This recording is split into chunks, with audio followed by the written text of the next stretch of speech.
बसपा संस्थापक कांशीराम ने 80 के दशक में दलित और शोषितों के बीच राजनीतिक चेतना जगाने का काम किया।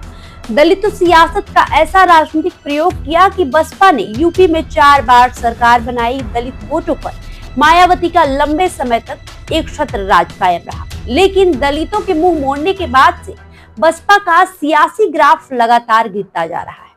2024 के लोकसभा चुनाव में जीरो पर सिमट जाने के बाद बसपा दिल्ली विधानसभा चुनाव में नया सियासी प्रयोग करने जा रही है, लेकिन मायावती अपने करीब सिपह सलारों के साथ चुनावी बागडोर अपने हाथों में रखेंगी। दिल्ली की सत्ता पर भले ही बीएसपी कभी काबिज न हुई हो, लेकिन उसकी धमक शुरू से ही रही।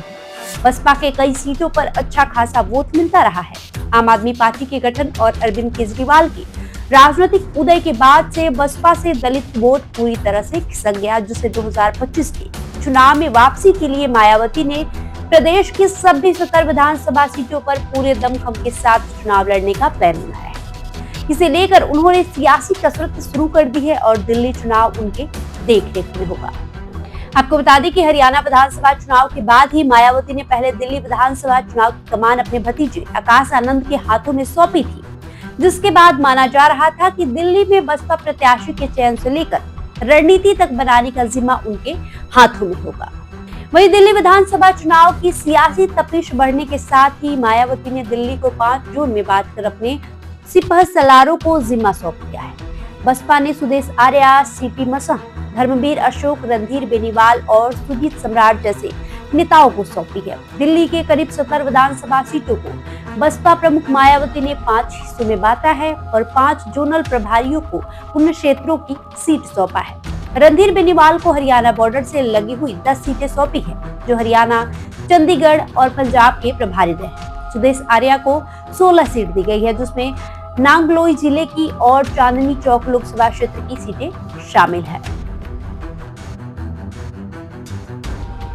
वहीं सुजीत सम्राट को 12 विधानसभा सीटों की कमान सौंपी गई है। बसपा के प्रदेश अध्यक्ष सीपी सिंह को 3 विधानसभा सीटों की जिम्मेदारी दी गई है और धर्मवीर अशोक को 20 विधानसभा सीटें सौंपी गई। बसपा के ये 5 नेता दिल्ली में उम्मीदवारों का चयन करेंगे और उन्हीं के कंधों पर जीत की जिम्मेदारी होगी। आपको बता दें कि बसपा प्रमुख मायावती खुद भी 15 जनवरी को लखनऊ से दिल्ली में आकर अपना डेरा जमा देंगी।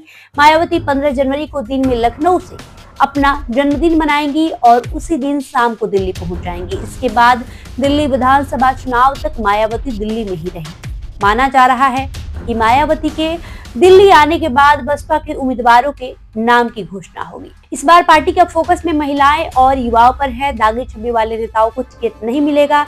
मायावती ने स्वच्छ छवि वाले नेताओं को टिकट देने के निर्देश दिए हैं। ऐसे में ये देखना होगा कि मायावती के फॉर्मूले को बसपा के दिल्ली जोनल प्रभारी कितना जमीन पर उतार पाते हैं, क्योंकि पार्टी में टिकट वितरण को लेकर अक्सर सवाल उठते रहे हैं।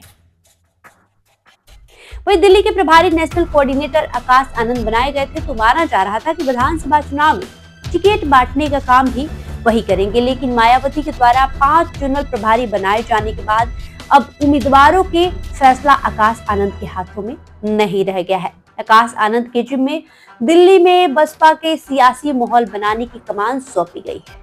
बसपा सुप्रीमो के निर्देश पर आकाश आनंद दिल्ली में लगातार जनसभाओं को संबोधित कर बसपा के लिए सिर्फ माहौल बनाएंगे। 5 जनवरी को दिल्ली के कोंडली स्थित अंबेडकर पार्क में आकाश आनंद एक रैली से दिल्ली चुनाव अभियान का आगाज करेंगे। बसपा के जनाधार बढ़ाने के लिए डोर टू डोर जनसंपर्क अभियान भी चलाने की रणनीति है। बहरहाल आपका इस खबर को लेकर क्या राय है, हमें कमेंट करके जरूर बताएं। बहुत बहुत शुक्रिया।